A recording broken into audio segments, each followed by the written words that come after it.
Bonjour, good morning. Thank you for coming to the National Press Theatre. We have with us today Grand Chief Derek Nepinak from the Association of Manitoba Chiefs, Grand Chief Gordon Peters from the Association of Iroquois and Allied Indians, Chief Craig Mackinaw, Ermineskin Cree Nation, Chief Okimaw Wallace Fox from the Onion Lake Cree Nation, and Grand Chief Mike Delisle from the Mohawk Council of Kahnawake.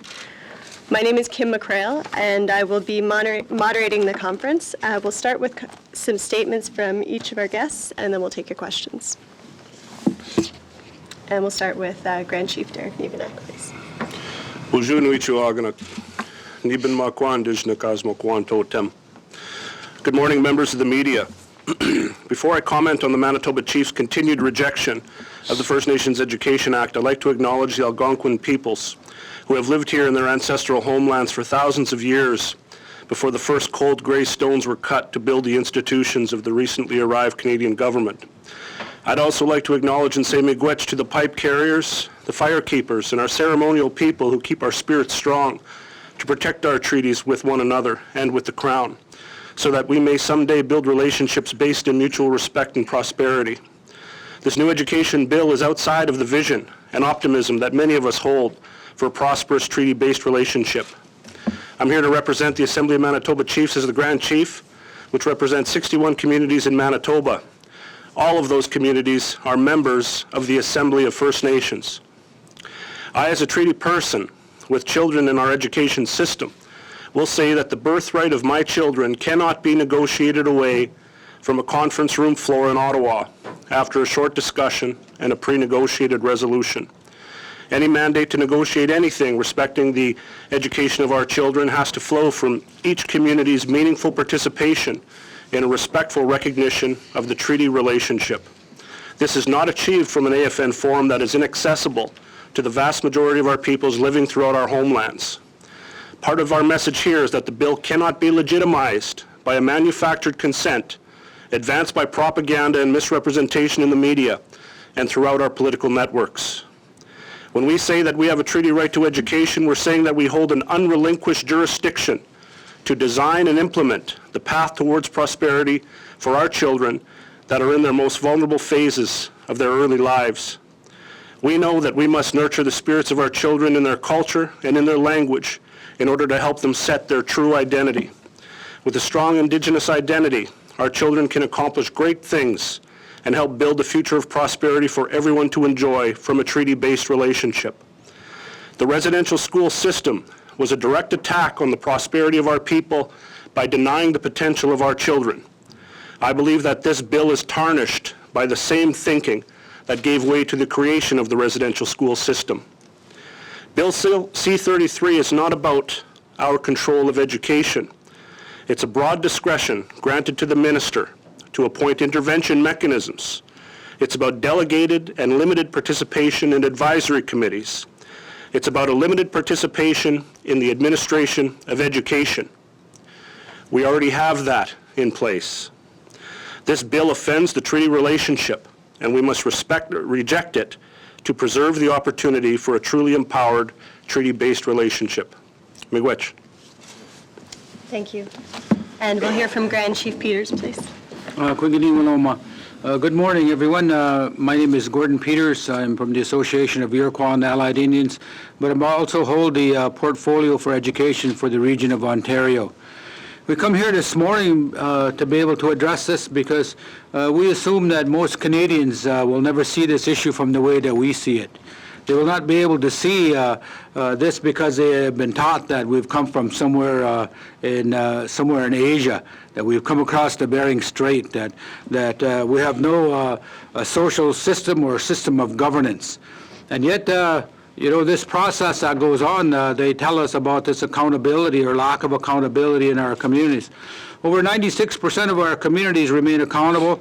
Those audits go to the federal government. They are clean audits, and they have no difficulty being able to do those. And that overall process that we deal with within Canada right now is brought to us via the doctrine of discovery, which is still used in Canada, which is a papal bull that basically said our lands were free and anybody could take our lands in any way that they wanted to. and our resources. And so that's what we're dealing with today. On June 11th, 2008, Prime Minister Harper said that assimilation has no place in this country. Yet we look at this bill that's in front of us today, and assimilation is alive and well. It still has ministerial control. There are still bylaws that our communities place.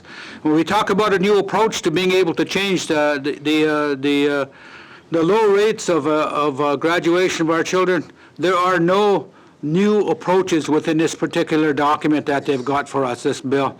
Nothing new in here. We have the same old thing. The minister still has control. Bylaws are in place.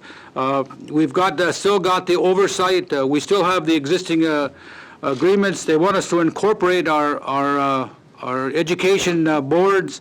So I don't think anything is really dramatically changed in this. There is no approach, no new approach to this. We live in a world in our own homelands where there is constant denial of our inherent rights and there are constant violations of our treaties with the Crown. And you don't know, but the Government of Canada in this adversarial relationship spends approximately $2 billion a year in legal fees. Now, that's substantial, because when the Royal Commission report came on Aboriginal people, the Minister of Indian Affairs put up the bill to the press, and he said, $56 million, he said, think of how many houses we could have built with this. $2 billion, think of how many children we could have educated under a new approach if we weren't involved in this kind of adversarial relationship with the federal government. So Canada, I think they've got a lot to be able to go yet to be able to get to a point to be able to deal with us and our inherent rights and to be able to recognize treaties that exist. It's ironic that today, where is Canada? They're trying to protect the people of Romania, and they're out there saying they want to protect their democracy, their rights, and we're here in our own homelands, and yet we are not offered the same thing from Canada to protect our democracy, to protect our rights, and ensure our children get the basic fundamental education that they need to be able to survive. In our world first, and then in the broader Canadian context as well. Thank you, Chief Mackinaw. Good morning.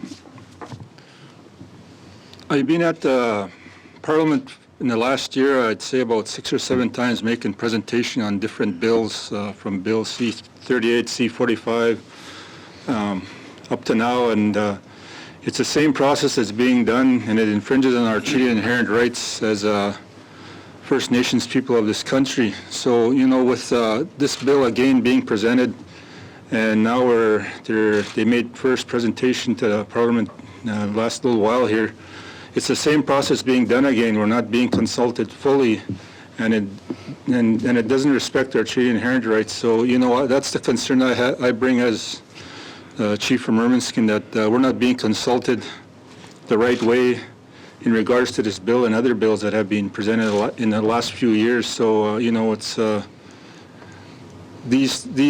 way this process has been going has to change, and until we get this full and meaningful free, prior, informed consent process in place, we'll have better discussion down the road. But right now, I see this as a problem with this bill being pushed through, and the treaty holders haven't been fully consulted on this, and it's just being pushed through. So I have concern on that process, and it has to be addressed. And you know, and so for myself, I reject this bill as the way it's written presently.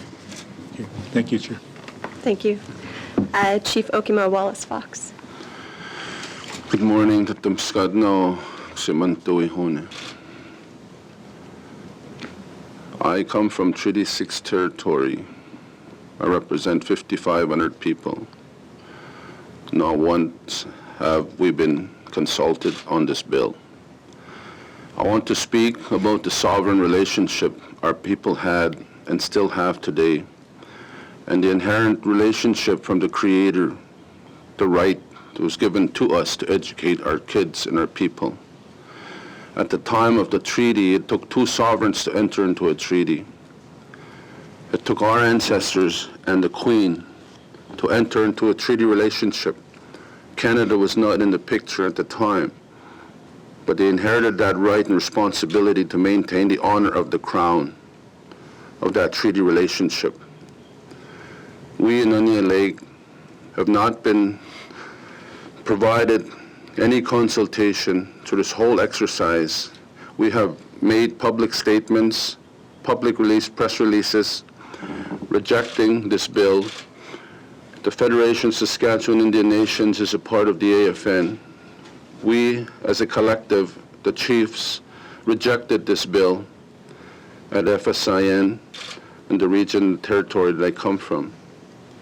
There is no process of the free, prior, and informed consent of our people in this whole exercise.